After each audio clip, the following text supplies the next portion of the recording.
Hello and welcome to this conversation with award winning lyricist, writer, stand up comic, filmmaker, and of course, fellow IITian and my dear friend, Varun Grover. I'm your host, Animesh Pathak. Varun, welcome to our PanIIT conversation. Hello, Animesh. We meet again.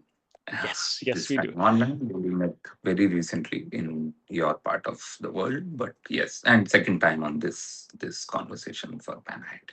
Indeed, indeed. And as you said, since this is the second time, we will not be rehashing in great detail your journey in IIT, beyond IIT, and so on and so forth. But for those of us here who may be joining in a little late, could you please recap your story? How are you in IIT? And I thought you were only a movie guy and whatnot, in case I was living under a rock for the last bunch of years. What's your story? Okay, okay. So I grew up in like many cities of North India. Born in Himachal, then we moved to. So my father was in military engineering services. Mom is a school teacher. Had been a school teacher all her life. Now retired very recently. Uh, but father was in a government service, transferable job. I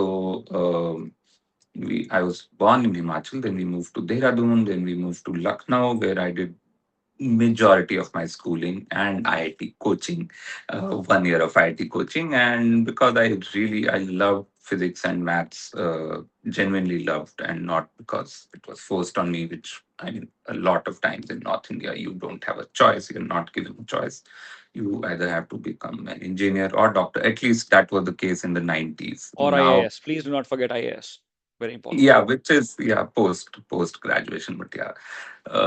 So in the 90s, these were the only two options or ambitions given to us. So so I was good in maths and physics and loved them. So I thought, okay, I'll try the engineering stream. I wrote the exam, IIT JEE. I got a good enough rank to get into IIT. That was ITBHU at that time. Now we are an Hmm. IIT Varanasi. And while in college, so this was one thing I really liked, maths and physics. And then parallelly, I really loved reading and watching movies and film songs. And I was kind of always writing as a kid. I was writing short stories, poetry, and my first short story was published actually in a decently reputed kind of a magazine called Bal Hans, which Hmm. was I remember. published from Jaipur. And at the age of 10, my first short story got published, and I got 50 rupees in 1990. That was a huge sum. I think the per word fees has still not gotten better for many writers. And so it was a big boost for me that people are reading my story. And so there was always that idea that I'll be a writer or a film director someday. I wanted to explore that side, but I didn't have the courage or clarity even to mention it to anyone in my family. So but when I went to college, and luckily I went to BHU, IIT BHU, where there is a university system. We were part of uh, this whole, I think at least 56 central universities at that time. And there used to be a youth festival, National Inter-University Youth Festival. I was part of that. There was the cultural scene in BHU, in our college itself, was really, as you know, we were Hmm. partners in our Yes. theater group. So uh, more trivia, me, Animesh Pathak, and Pranay Arya, who is Animesh's classmate from the batch of 2003 computer science from our college. We had a theater group called GAP, Grover Arya Pathak. And we did so much theater together. I think over those 4 years, I think we did at least 14, 12 plays, skits, full length plays, like full length, fully produced plays, original plays. Uh, and so that kind of gave me confidence, and in a way sealed the deal for me that I will eventually go and try becoming a writer. So when I finished my engineering, I got placed in a company in Pune. Uh, and I specifically picked that job or specifically applied for that company because I knew I wanted to be close to Mumbai. And Pune has a film institute, so I got to intern a bit in film institute while I was in my job at this company called Canbay. That's not there anymore. I mean, it was acquired by another company, so now I think it's Capgemini. Uh, but in Pune, I interned at Film Institute for a couple of diploma films. I wrote the dialogues for them. I assisted on the sets, and that was the final push I needed. And then with that batch of 2004 of FTI, Film Institute, Film and Television Institute of India, uh, the batch was finishing their diploma films, which is like the final engineering project, final year project we do. And they submitted their films. I was part of one of those films, which eventually, it was a film called Sanshodhan, which eventually won the national award that year for the best student film. And I had written the Hindi dialogues for that film.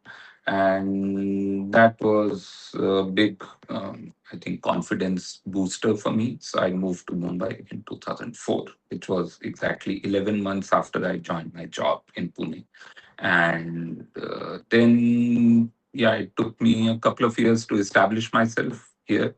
Uh, and though in this industry you are never established, but yeah, you have to keep working all the time. But at least there comes a time when you can pick what you want to do, and you can negotiate your fees. You can, uh, yeah, you can do things at your own pace. You don't have to live on a day to day or a week to week kind of freelance basis. Where so that took me a few years, but within a year, I started working on a TV show called The Great Indian Comedy Show. I remember. It was different from The Great Indian Laughter Challenge, which was kind of a sequel to this show. But the Great Indian Comedy Show was more of a SNL kind of SNL Indian adaptation, and it had a bunch of sketches. It had a celebrity host. It had stand-up comedy bits, and I used to write the stand-up and sketches for that show, and that kind of got me settled in this city, settled in this industry. And then over the years, I met a bunch of collaborators who I'm still working with: Neeraj Khewan, Anurag Kashyap, and many other people. But Anurag Kashyap specifically, because his film Gangs of Wasseypur was the first film I wrote for as a lyrics writer. So I wrote 11 songs in that film, part one and part two combined. And on Gangs of Wasseypur, I met Neeraj Ghewan, who was assisting Anurag Kashyap, and we worked on a film together. I wrote the screenplay and dialogues for that film on a story by Neeraj called Masaan. The film was Masaan, which again won a couple of national awards. It won a couple of awards at Cannes Film Festival in France. And in the same year, I worked on a film called Dum Laga Ke Haisha, for which I wrote songs, lyrics basically, and I won a national award for my song Mo Mo Ke Dhage. I wrote the lyrics for that. And then after that, I've worked on Sacred Games as a lead writer and also a co-showrunner in the second season. Uh, and yeah, like after that, and then recently I made my first feature film called All India Rank. It's on Netflix globally. It released in India theatrically to a bunch of good film festivals, starting with Rotterdam, where we had the international premiere, world premiere, and now it's on Netflix. And it's kind of looking back at the life in the 90s in India for a kid like all of us probably were uh, who were chasing the IT dream. Some of us knowingly, some of us unknowingly, and how our families were involved in those dreams.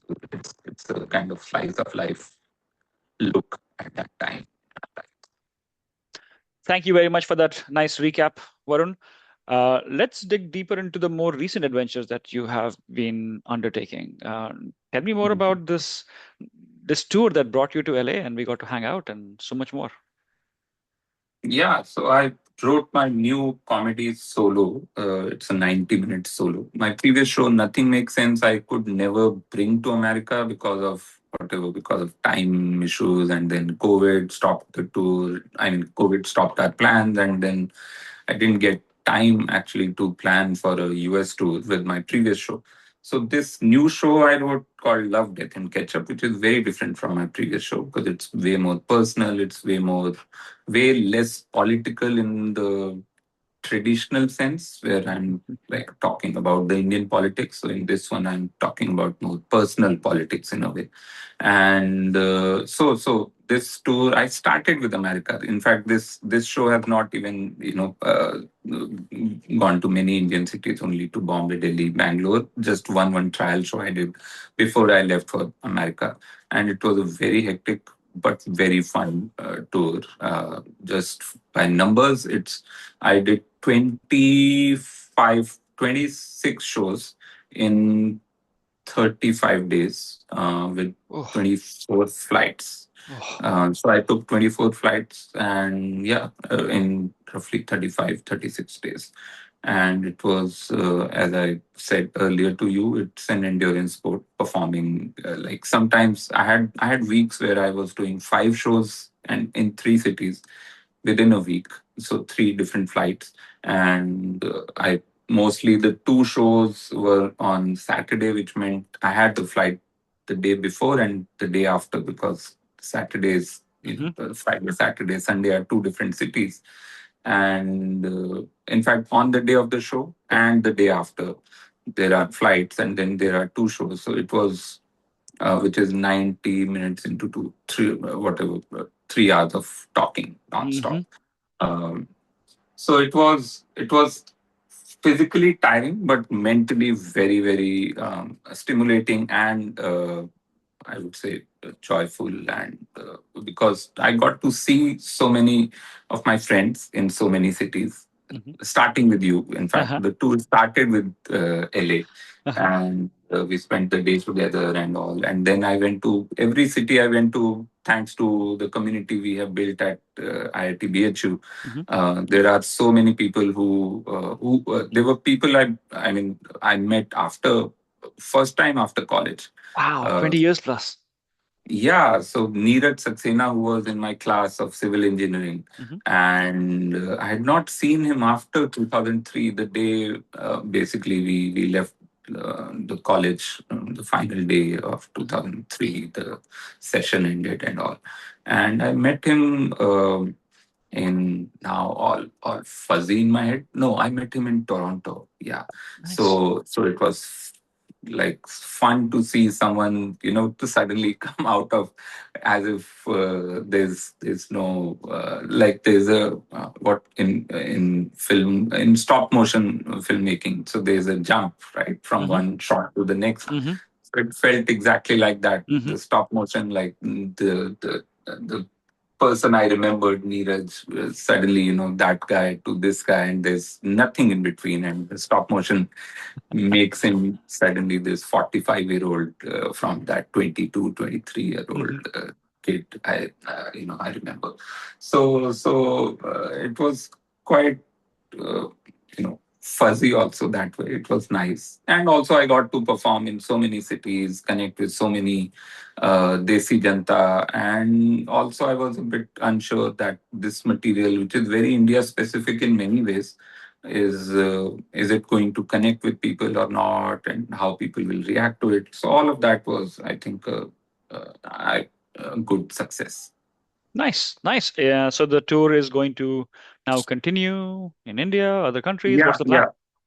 Yeah, so on my way back, I did 3 shows in London also, where again I met a Hmm. bunch of our you know batchmates or classmates Hmm. and college mates. Hmm. And now I'm performing in India starting January last week. So January last week, Feb the whole month, March the whole month. So I think the India tour is now about to start, and Wonderful. it's going less hectic in America, but because I know the space, and also Yes, I can come back home between shows that's true. every weekend. Like weekend are the shows, and Monday I fly back to Mumbai. So it will be less. That's a very good point. The fact that you can do a hub and spoke travel as opposed to this traveling Yeah. salesman problem solution that you've been working on, which is, I think they should change the thing over here. I'm looking forward to it. I did find a picture that we had taken from the time you were here. I want to show it to you and reminisce a little bit together. So Yeah.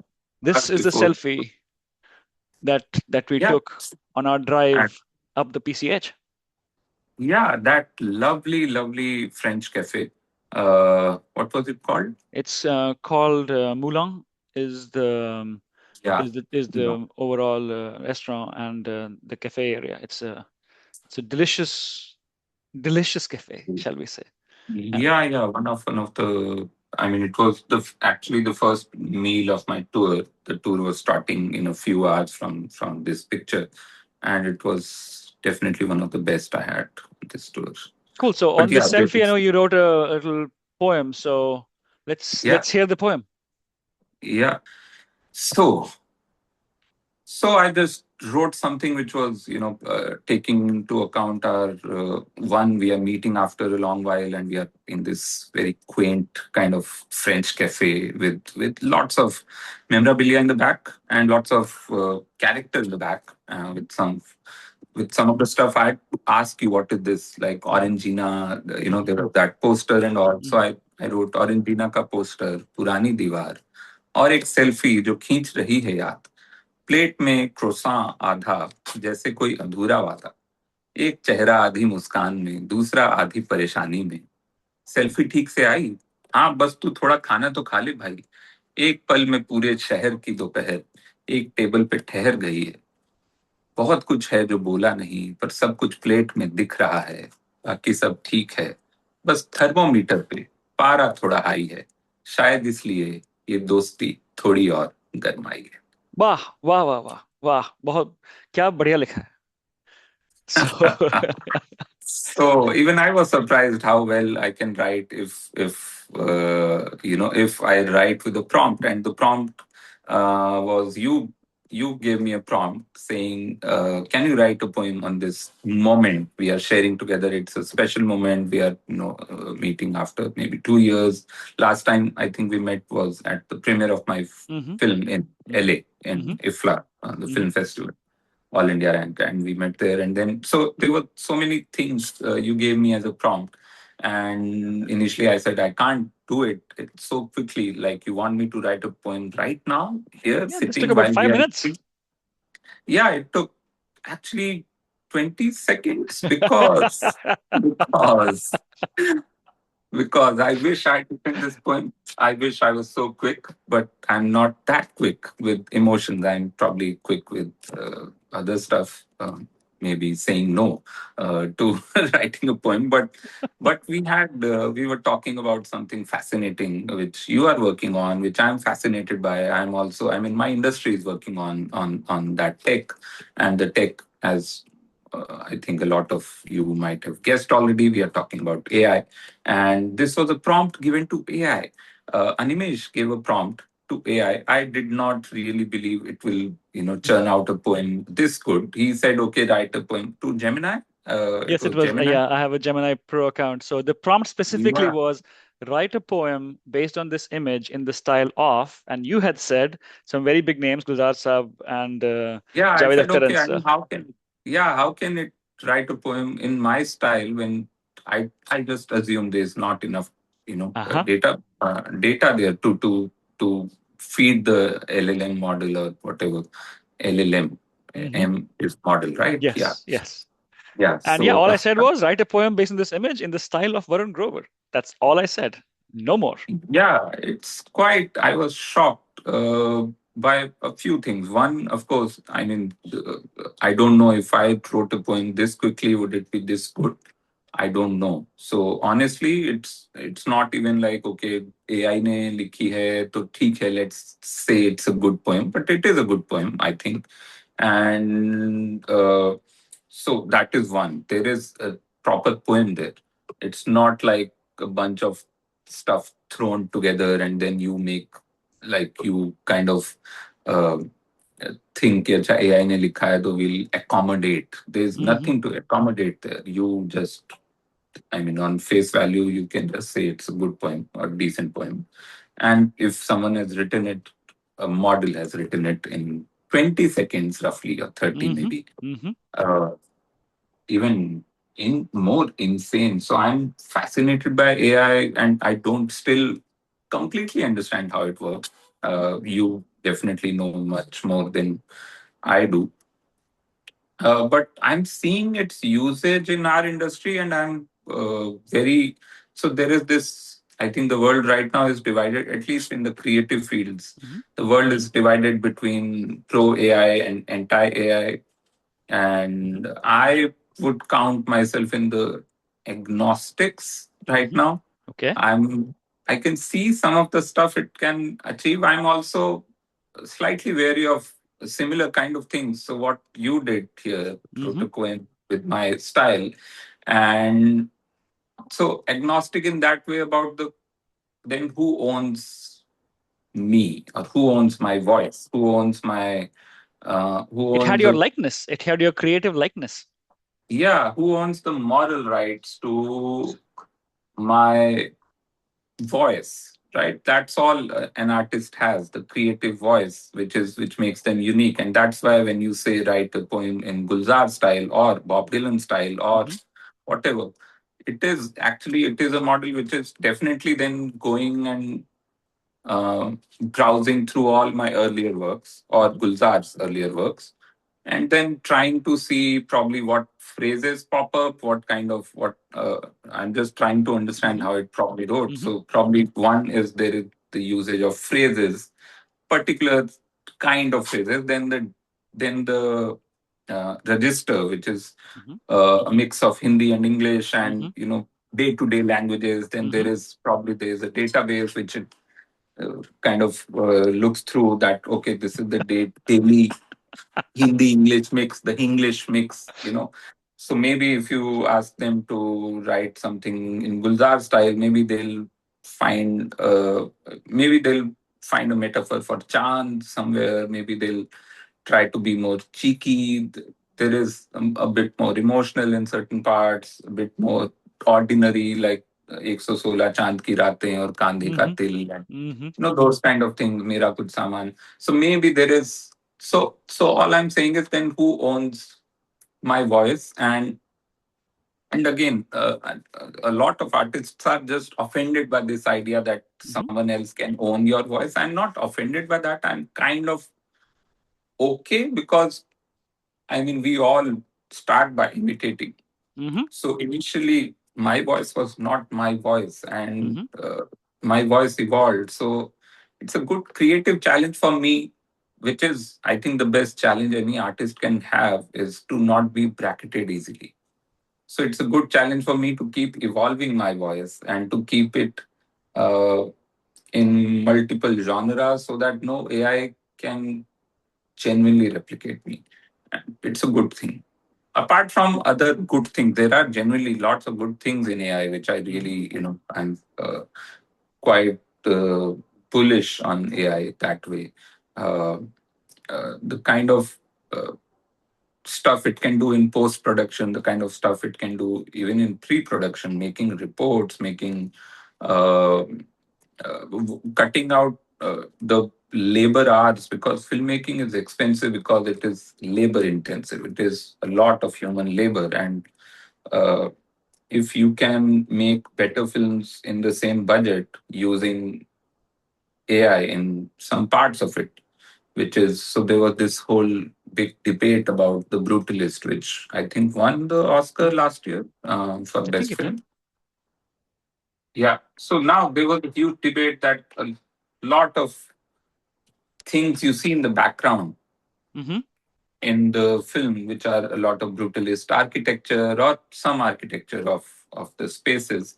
Some of it brutalist, some of it not. But it was a period film, so it was a film set in the post World War Quick point of America, fact: it won Best Actor, Best Cinematography, and Best Original Score, but not Best the Picture. best film. Okay.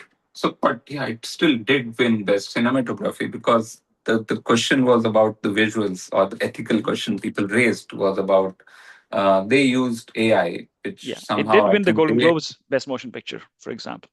yeah, yeah. So they used AI to build some of the buildings in the back, or to finish them in a way. So there was this debate that is it is unethical, but why? I mean, if they had not used the specific term AI and called it VFX, which is the Hmm. normal term for all the MCU film, any film, not even MCU. I'm saying every film, even the most art house of film, which is set in the most realistic spaces, Hmm. uses VFX, uses what we call a cleanup. So Hmm. even in the most intimate of films, which is set, let's say Amor by Michael Haneke, which is about an old couple living inside an apartment in Paris, Hmm. and it's their life inside that apartment. It's a film which is very intimate, very close-ups and all, and there's no VFX you can imagine. But even for that film, if you go and check the VFX department in the credits, there will be some people. So they have done some work, and the work they have done is probably cleanup, which is in some frames a lovely shot. You want to use that shot, but there is a hint of light coming in, maybe the light frame coming in, maybe the uh, Hmm. boom mic is Hmm. entering the frame, and you have to clean it up, and you have to match it still with the wall or the texture in the back, and it could Hmm. be a very detailed texture like a curtain, and there is a light you have to match.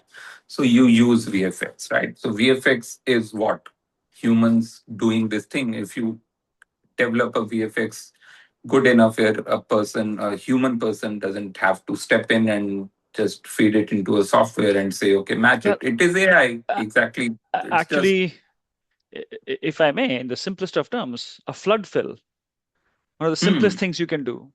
The flood yeah, fill involves you not actually coloring every pixel. yeah, yeah, The exactly. simplest form of generation, if you will, in the Yeah, cheapest way, of course, almost too simple. yeah, But yeah, could you argue that, wait, what do you mean?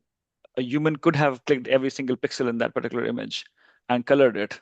How dare you just click one button and do a simple flood fill? You're not even going yeah. into hues and shades and so on and so forth. Yeah. Yeah, and there have always been these filters people use on films, right? Hmm. Even before, Yeah.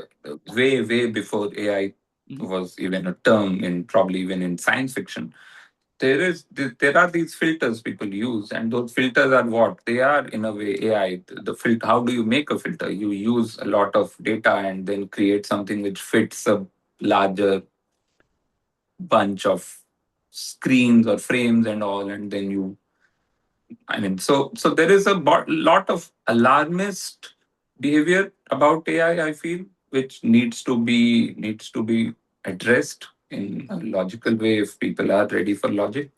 Uh, so apart from the IP, which is the intellectual property, and the moral, ethical rights of replacing artists with AI, most of the stuff I know about AI is positive, and still there is a huge wave of anti-AI, debate discourse around, uh, which I hope will subside with time. But what's your take? How's your industry, or generally the tech So industry adopting to? for me, I think the first thing to understand, even before the industry part, is, and maybe it'll be a whole different conversation where maybe the tables will be turned or something. Your characterization of how that poem was written, you use phrases like databases and almost used a phrase like a pattern and stuff. And the craziest part, and I have followed, I mean, I had an AI course back in 2002, 2003, my fourth year of undergrad. And since then, I've been dabbling a little bit, and of course, more recently, a little deeper. Um, Modern AI does not use databases, not in the way you Mm, would think. mhm, So if you had a kid who just showed up, fresh graduate from IIT BHU, mm, and he said, "Ki, haan, sir, I have read all the poems of everybody, and I've seen all the movies written by Gulzar Saab and Salim Javed and Varun Saab, you also." And you said, "ठीक है beta, write me a poem in my style. Look at this selfie, write me a poem." mhm, Maybe this sharp kid will take a whole day to write a poem, mm, as opposed to 12 seconds. Speed is a whole different thing. But do you think he mm. has a database in his mind of Ki Varun Mhm. Grover uses these words. Not consciously, he Mhm. doesn't. Mhm. He just feels it and he just writes it as he Yeah. feels it. The scary Mhm. part is that the systems that work today, because they are neural Mhm. networks and deep neural Mhm. networks, that's how they operate. Mhm. So the part that scares me is it is very difficult to ask a system why it did something. Mhm. Okay. So that brings me to my world. In my world, we are using AI in two different ways. And see, as we used to say in IIT, right? Funda clear is very important. Your fundamentals have to be very clear. Once you understand how something truly works, then you can Mhm. begin to understand its limitations, its pitfalls, how to tweak it, how to well control it, for lack of a better word. That is why Mhm. when you had the Shames book of mechanics and engineering and stuff, you would understand, okay, what is the torque being applied, what's the moment being applied. So someday, if you Mhm. had chosen to continue in civil engineering, when you would be designing bridges and stuff, you would look at the wind speeds and design it properly because your fundas were clear. With AI, Mhm. my concern has been that people don't truly understand the fundas well enough, and there's Mhm. so much hype around it that becomes a little tricky, and it is difficult Mhm. to understand actually for real, like what the details are.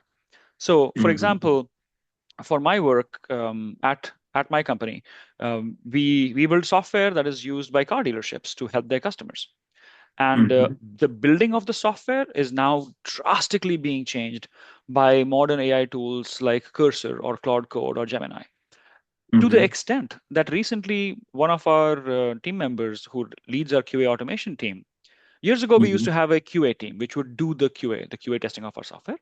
And then Mhm. it moved to a team that builds the tools that can be used by others to write scripts to do the automatic QA. Mhm. That guy posted a video in which 10 minutes later, Cursor Mhm. generated all the QA test cases of a certain module. He Mhm. basically gave it his password to log in on a browser, and it clicked all the buttons, found all the possible ways you could click and move around, Mhm. automatically guessed what the correct flow should be, and wrote a Mhm. program that you could run once every hour to check that nothing is broken. It is surreal to see how far it has moved. That's on the building side. And yes, part of it fills me with dread, but perhaps more than that, part of it fills me with a reminder of how much of our current time is spent in toil, Mhm. work that is not truly adding value that a simple machine Mhm. can be adding. And Mhm. I think it's very humbling, for lack of a better Mhm. word. On the flip side, we also have to care about accuracy. Mhm. So the code that is generated in the end, this gentleman, his name is Rahul, when he said, and I have checked the code, and the code is correct. That is a very important last stamp of approval. Which is, for Mhm. example, Varun, when I showed you this poem and you read it and you said that this sounds like you for the most part, especially given the Mhm. speed. That is a very important step in using AI that people have to Mhm. understand. And my fear is when these systems will be applied, and they are already being applied, to make decisions without adequate oversight or supervision. Mhm. So when you're using ChatGPT right now or any other AI tool to scan 100 resumes that people have sent in looking for a job, Mhm. and you're Mhm. literally saying, just find me top 10 resumes in this. Mhm. And if you're lazy about it, you're not even prompting it properly. All you're saying here is read this job description, which, by the way, you also wrote using AI, and scan these resumes, which also, by the way, were written using AI by the candidates who are using AI, and find me your top 10. The you have you would remember enough math from high school days and beyond that the errors will compound in those systems. Yeah. And Yeah. if we don't fix them, the errors will compound very rapidly. And that's the part that gives me pause. The Mhm. potential is intense. Mhm. Mhm. Yeah, the fundas have to be clear though to understand. And yeah, there is no database, my friend. There is no database. Mhm. Although if you can ask it and you can say, "What do you think about Varun Grover's style?" and it will dynamically generate a 10 bullet point answer, or a 2 page answer, or a 5 word answer, or a haiku, or a poem in the style of Varun Grover about what it Mhm. thinks about Varun Grover's style. Mhm. Mhm. Okay. Another fun exercise I did recently. So there was I mean, just a party at a friend's place. So we were playing games and all, and quiz mostly. Hmm. So so I asked ChatGPT to create a quiz about this particular Hmm. person, Hmm. this particular celebrity Hmm. who was in the room, and create a short quiz, 5 questions and all. Okay. So the answers it gave, two of them were wrong. And I was like, okay, the quiz knows the questions. Like, for example, what year and for what film this Mm-hmm. person won a Filmfare Award, and even the four options. So it made a MCQ kind of a Mm-hmm. thing, Mm-hmm. and the four options were also wrong. Like, not even like, okay, Mm-hmm. the final answer is wrong, but the four options were all films of not that person. So it was quite It stunning. So is. is Go there a ahead. thing that AI gets vibe better than facts? Yes. So the analog that we have been playing with internally is about 6 months ago, I used to use the phrase AI equals army of interns. And now I Mm-hmm, have changed it to AI equals advisors and interns. There is two mm-hmm, kinds of what are called AI agents, which are available. And mm-hmm, some of them are, in the American language, you would say they are English majors. They're mm-hmm, language specialists. They can sound very good. They understand language. They can generate language. And that is mm-hmm, what they do. AI mm-hmm, also, unfortunately, has a psychophancy problem. These are AI models which have been trained by humans. So it tries to please you. mm-hmm, So it will try really hard to find those four questions and four answers to the best of its knowledge. And much like mm-hmm. you thought and I thought that The Brutalist won Best Picture, it can also think so because it sounds right. So Yeah, it will say yeah. that. However, the advisor part of AI is where you will hear terms like tool calling and agents, where the most Mm-hmm, ideal version would be if there was a team of people. You want the first one to get your question and say, wait, wait, wait. This is actually a factual thing. This is not a creative part. So let me mm-hmm, ask my buddy who's the nerd who only knows facts and cannot mm-hmm, actually, not the English major, but the film buff. Let me ask that mm-hmm, guy to give me questions and answers. mm-hmm, Then let me give it to the other guy who's the English major. He say, Bhai, this is the facts. Okay. Now you mm-hmm, polish it, make it nice. Now you give it back to me. mm-hmm.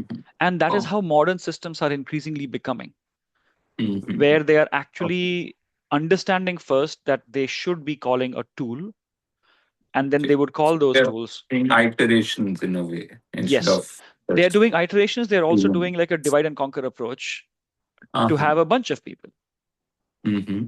right? So much like any creative endeavor, you have the Mm-hmm. stuntman and you have the hero, Mm-hmm. and you have the playback singer and the actress. They Mm-hmm. don't all do the same thing, but together they give you back a nice experience when a Yeah, movie gets yeah. made. And that is what I have Mm-hmm. seen increasingly happen. Mm-hmm. What I have noticed is that it ultimately depends on the industry pull. So Mm-hmm. AI agents are becoming very, very popular and common in software development because software developing houses are paying money. We have bought Mm-hmm. a pro license of a tool that I don't want to endorse publicly over here, but one of the leading AI tools for our team members. Every single one of my engineers actually has access to that tool. Every single Mm-hmm. employee of our company has access to a more publicly available tool, pro versions, in fact, two of them. Mm-hmm. And Mm-hmm. which means we are willing to pay money, which means the companies who we are paying money to are working really hard to make sure Mm-hmm. that the outcome is high quality. Is Mm-hmm. Where is the money flowing in terms of, let's say, Hindi cinema? What tools are people actually paying for beyond, okay, fine, I have a chat GPT or Gemini or Grok or whatever pro license? Like what domain specific tools are you seeing coming up? I think post production is where a lot of tools are being used. Okay. So, for example,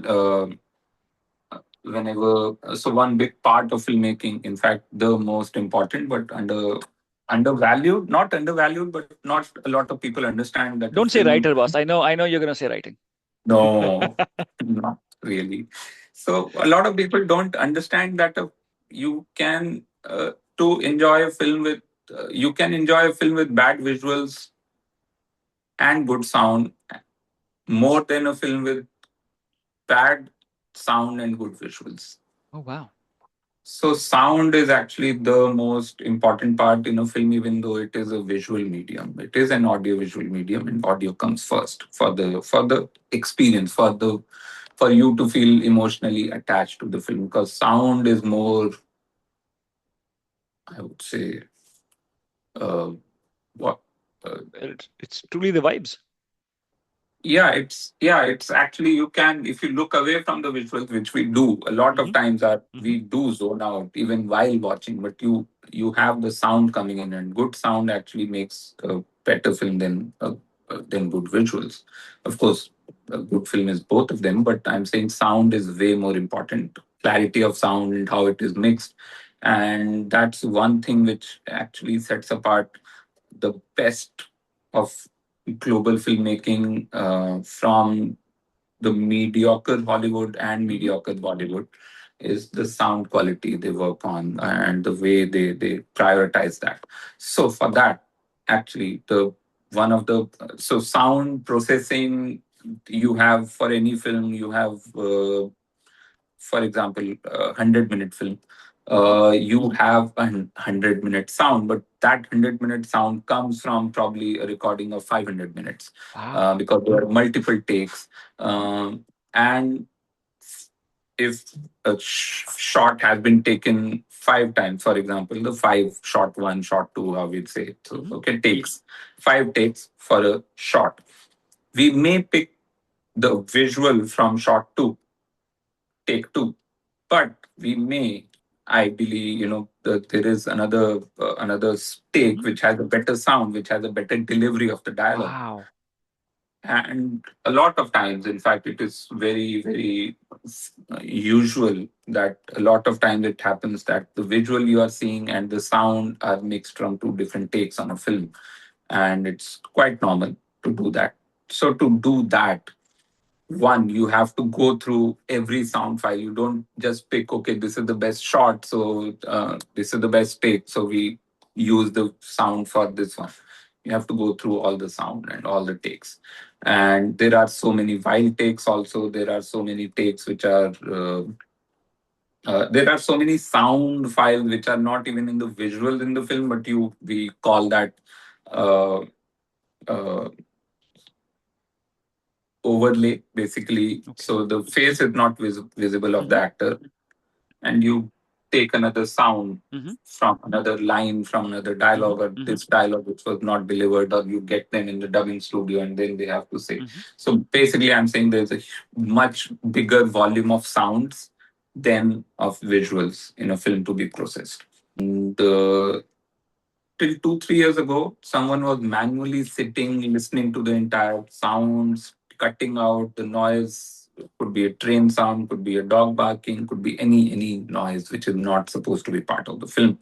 Uh, Cleaning them up. So there are two things: one, picking the right shots, right Hmm. takes, then cleaning them up, then seeing those takes are they aligning with the visual. All of this was being done manually by, let's say, at least 3 people, but there could be more. Generally, because people work in shifts, so there are probably 6 people doing this very non-creative work. Actually, it's not fulfilling for anyone. It's not like, okay, I'm enjoying this work. They're doing it as part of whatever learning process, and eventually they'll grow and learn the softwares to clean up, to process the sound and all. But all of this is generally being done by interns Hmm. or Hmm. someone who is just starting in the sound mixing, sound engineer kind of a person. And now AI. So what used to take, for example, you have 5 hours of footage, audio footage. Hmm. At least it will take 5 hours to Hmm. listen to the entire Yes. thing. You will pause, you'll keep cleaning up. So generally, it will take probably, I would say, 15 hours minimum Okay. for Okay. that 5 hour audio. And now AI can do it in 10 minutes, maybe, cleaning up. And of course, as you said, the step of someone actually still verifying is there. But now it's you are verifying footage which is cleaned up, which has been picked up for the best takes. Most of, like, because there are some really bad takes, and you have to, until you listen to them, you don't know, because someone has said cut in the middle of, and someone has announced it's an NG take. NG is not good. It's just a Mm. film in the Hmm. industry term, which sounds like some heavy technical. I used to like everyone would, oh, this is NG. Let's go for another one. This is NG. I thought it will be some high funda. It's simply not And it's good. the same number of syllables. Yeah, it's just not good. So those NG takes also you have to listen to know these were NG takes, right? Oh, that's a But good now, point. yeah, But you can extract that pattern straight out. yeah, so AI can give you the list of all NG takes immediately, so you know they are not good for anyone in the team. No point going to them and finding something good there. So So that is one in processing. Similarly, in the color grading, as we were talking about this fill light or whatever. So there are these gradings which take a lot of manual hours because you have to go through every pixel, every part of the screen, and so AI can. At least for the first viewing, because the filmmakers generally want uh, to quickly assess what kind of visuals eventually they want. Hmm. So if you ask AI to create a filter for the entire film, and that won't be a static filter like an Insta filter, it Hmm. will Yeah. still work on it, Hmm. right? It will know where the light is more, so the filter contrast can go down or brightness can go up, or whatever. There are so many dimensions to it, but AI can and is doing it already, and filmmakers can get an early access to their preview So and then work more. So it is saving a lot of human labor time, which is actually the boring time. It's not even taking some creative person's job away. It is correct. actually helping creative people to have more time at hand to work on the actual essential parts instead of doing the boring parts also. And so, Varun, that leads me to like maybe a couple hopefully related questions. The first is, without endorsing any software, can you give me a couple names? I'm curious. As I said, in the software development side, we have Cursor, we have Cloud Code, we Ah, have commonly used names over here. What are okay. some film industry specific Mm, softwares you have seen? no, I don't know any of them. I don't know any names of these Okay, sound and light softwares. okay, Uh, so no, I don't have any okay. names. Because that is where I would expect rapid.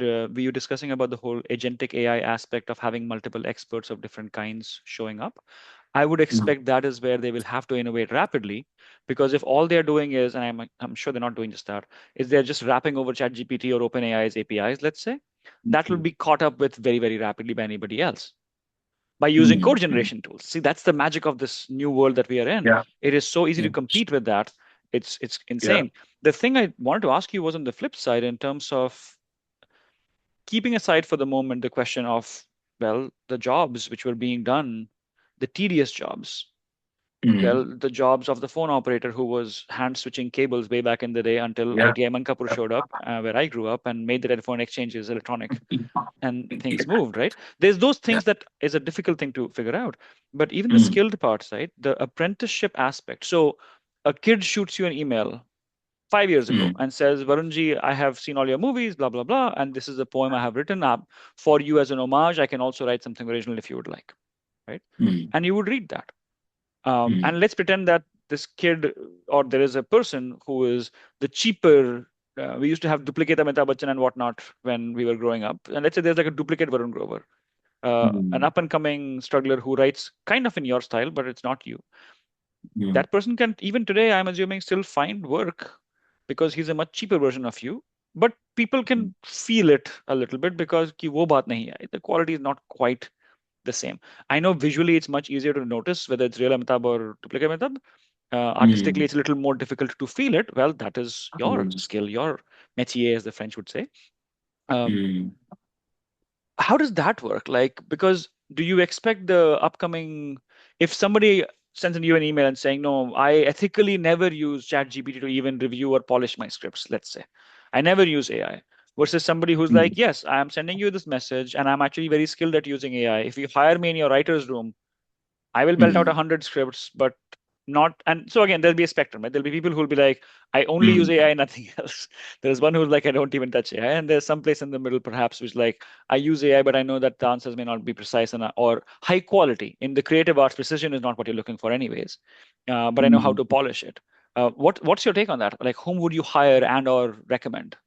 Very good question. I think I made me think, but I think I'll go with someone who knows how to use AI and also their own brain and heart and lived experience, because I think that's the easiest bet I can place. That someone who has lived the life and experienced it and are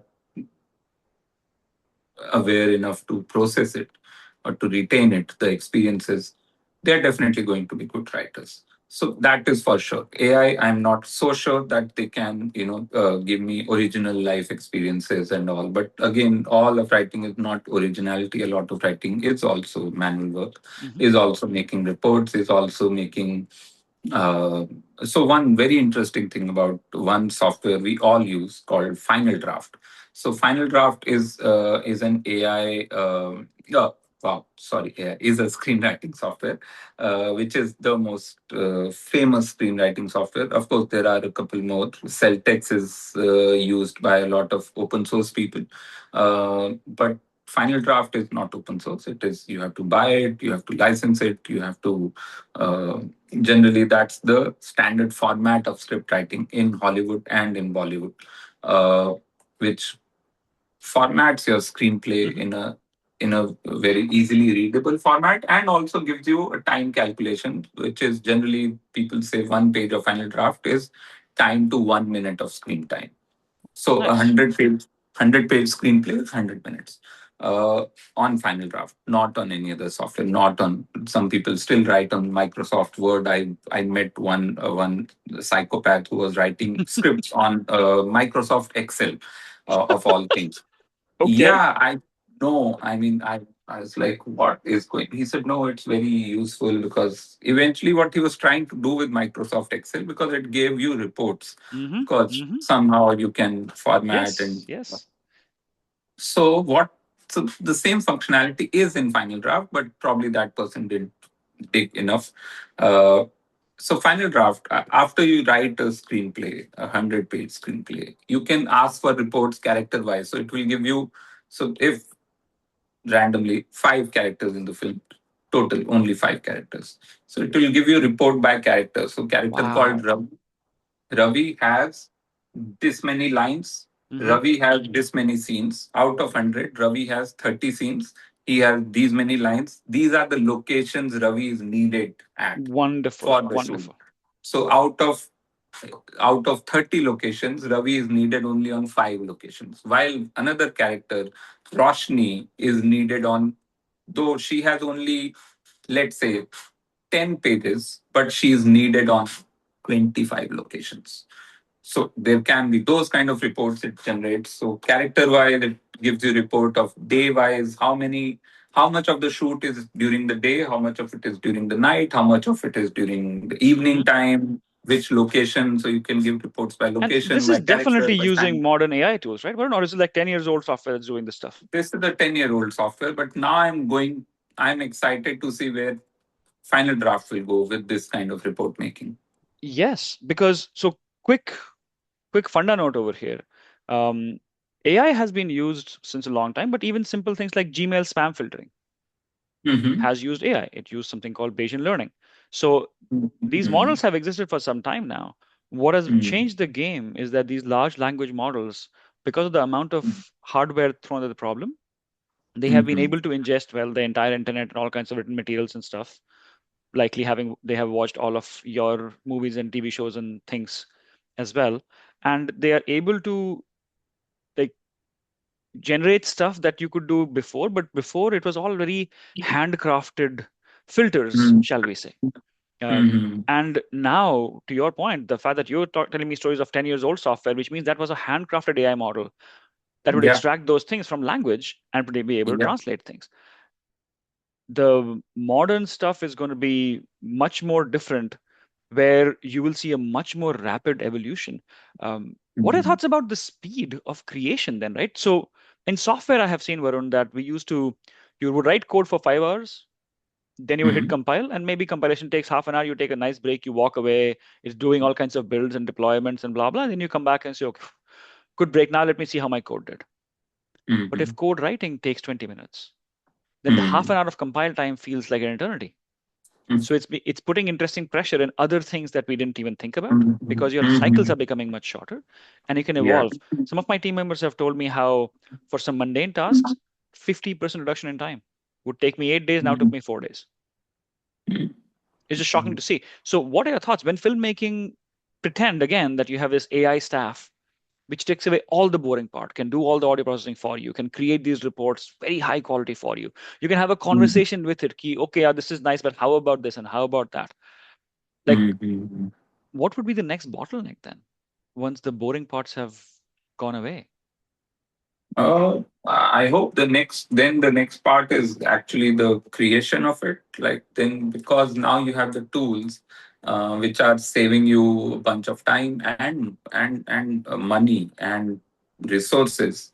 So use that time and money and resources on creating something which has not been created till now, which was always the, let's say, if someone wanted, someone in let's say in Dehradun or Hmm. Lucknow had a story, and he or she didn't, uh, they didn't know how to get to Bombay and how to start making films. They can do, with the tools, if they can do a 3 minute or 4 minute film, uh, sitting in the, maybe collaborating with a bunch of people, but still like without moving to Mumbai. Hmm.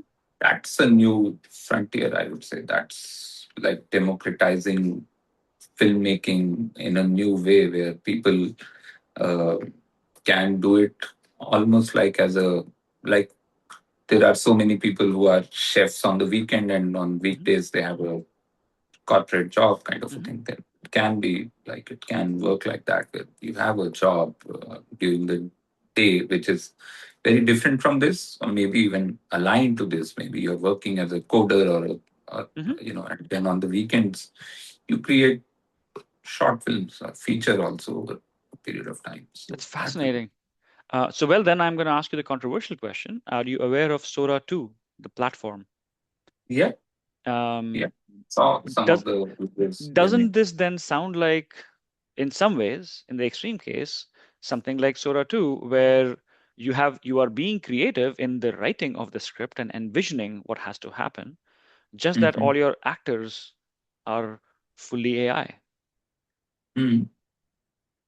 I'm excited about that because, see, filmmaking, what we know now, or what has been the traditional filmmaking over the last 100 years, which is there are actual humans behind the camera and in front of the camera.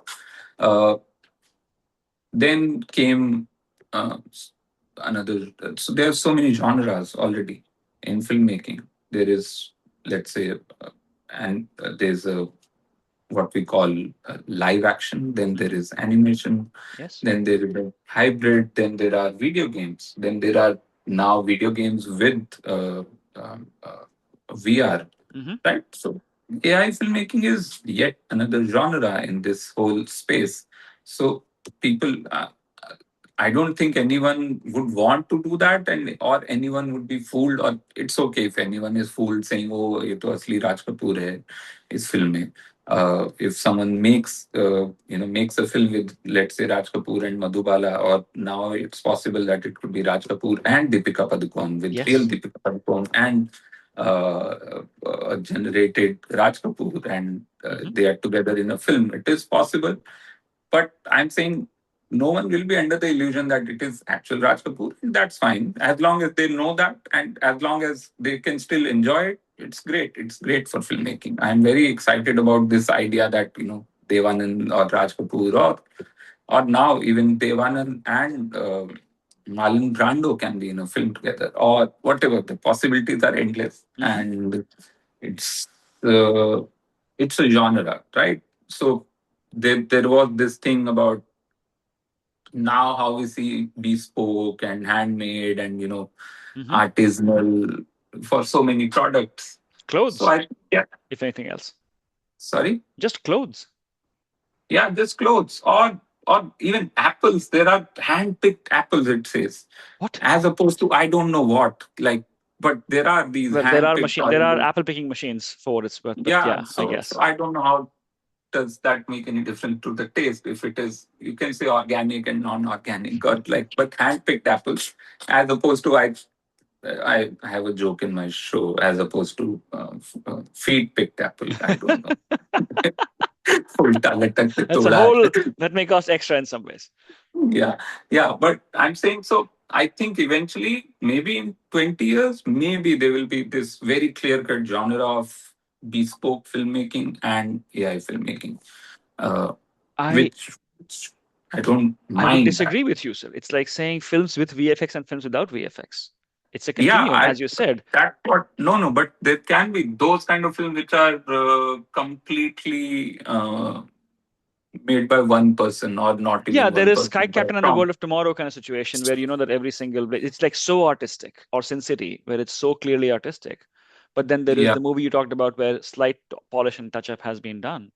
It's going to yeah be intense. I'm looking forward to the crazy rapid pace of creativity that's going to happen. yeah. I know we are over our initially planned time, so let me start wrapping it up a little bit. What a classic thing that we do in these PanIIT conversations is a message to current IITians who could be in school and the world in general. You have blazed a very interesting trail. You're discussing how IIT in one way could be intelligent, innovative technologists. You definitely are intelligent. Your funders have been clear. People don't realize that you were what you were DR2, right? Sorry. You were Yeah, department rank two. yeah. So you're not just cutting classes. Maybe you're still cutting classes, but you're actually getting good grades regardless while being creative. So Yeah. definitely No, I having was your not. funders. So I knew one thing, that if I attend the classes, I'll be sorted. I just have to pay attention in the class, and then after the class, all my time is mine. And if you make your own notes, if you write your own notes, then it's very easy to revise them at the end of the year, and instead of getting some class toppers notes like you, uh, getting getting them photocopied and then trying to understand ये क्या लिखा है तो पता भी नहीं है फिर जाके. So I that's what, and that's one thing which okay, you complete, then I'll Yeah. So, come to anyways, my. I was saying that you definitely have stood up to the moniker of an intelligent and innovative. You're very creative, a technologist. Um, for future technologists who are both intelligent and innovative, who want to follow in your footsteps in this completely insane new world, which is so rapidly changing, also undergoing a whole bunch of stress. New hiring is very low these days because people are like, oh, but AI can do this thing. Why do I need my newest fresh undergrad batch and whatnot, right? And I know it's still very early days. That said, still, any message from you to the next kid who's trying to move to Pune and maybe go to FTII and do all the things that you have done? Yeah, I think the only thing that I know for sure is two things don't fail you ever: discipline and curiosity. And it's just the mix you have to always maintain. And if you are curious, also, I think it's always been, but at least in the last 10 years, we can very clearly see it's a world for geeks. It's a world for nerds. So if you're a nerd about anything in the world, it could be the smallest thing, the most uh, insignificant thing for a lot of people.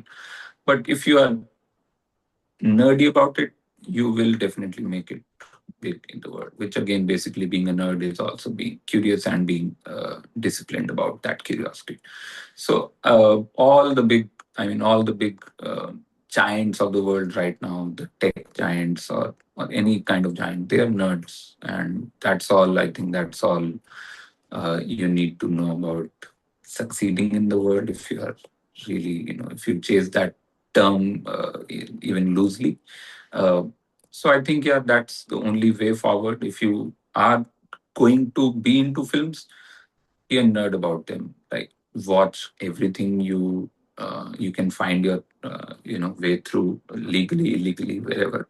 And of course, I mean, in India, because there is a lot of cinema we don't have access to, or you have to pay big money to access a Hmm. lot of films. So whatever, I mean, find your way through, and watch, read, whatever field it is. Just be completely into it. Don't be a generalist, even if it's not bad being a generalist, but being a generalist in in general is fine, but still have like be nerdy about two or three or four things. Actually, I would like to double down on what you just said. That's very insightful, Varun. I would claim that in the creative fields, whether it is creative the way you do it or creative the way I do it, when you are building things which don't exist yet, um, being mediocre and being a generalist may have been okay one could have Mm. coasted. Whole bunch of money coming Mm. into streaming OTT platforms to make a whole bunch of TV shows and whatnot. You could, in theory, be a little mediocre and still get your script processed somewhere. Mhm. Mhm. If you're writing software, there's so much software to be built. You just need people to write code. We're talking about how coders will lose their jobs, engineers and developers will keep their jobs. And it's a Mhm. nuance there about how being mediocre will no longer be acceptable. It's definitely more difficult for people who have been in the industry for some time. So for me, being a generalist in these creative arts is a problem going forward. And therefore, I would like to double, triple, quadruple click on what you said about being a nerd. Go deep into something because then you have some chance of absolutely using AI to do your creative stuff. But then when you're verifying it from the eyes of that person with extremely deep knowledge. And something I have Mhm. found important is use the AI chatbots to get that knowledge. Mhm. It's like claiming ki, nahi, I will only go to library. I will not do Google search to read. I'm like, what the hell? Yeah. And that is going to be so, so, so important for the current generation. Mhm. Um, Mhm. Anyways, to finish our conversation, I do want to plug the fact that you will be back in the States next year. Yes, for PanIIT, Global Yes, our Pan PanIIT. IIT conference, IIT 2026, which is happening in my new hometown of Long Beach, California, on April Yeah. 22nd through 25th next year. Um, Yes. my friends, Varun will be here, and you should come hang out with him as a fellow IITian, or if you're not from IIT, well, then as just Varun Grover. It'll be great. Warren, thank you once again for this conversation. I'm sure we'll end up talking a lot more about this as well as this very fascinating thing comes up and in both of our respective creative endeavors of building things. It'll be great. Thank you so much for taking the time. Thank you. It was great talking about something which, I mean, I know little about, but it was just fun talking about the possibilities we have in front of us. And yeah, I think I had a lot more questions to ask you, but probably another time or off the call. Off this. Indeed. Yeah. Thank you. Yeah.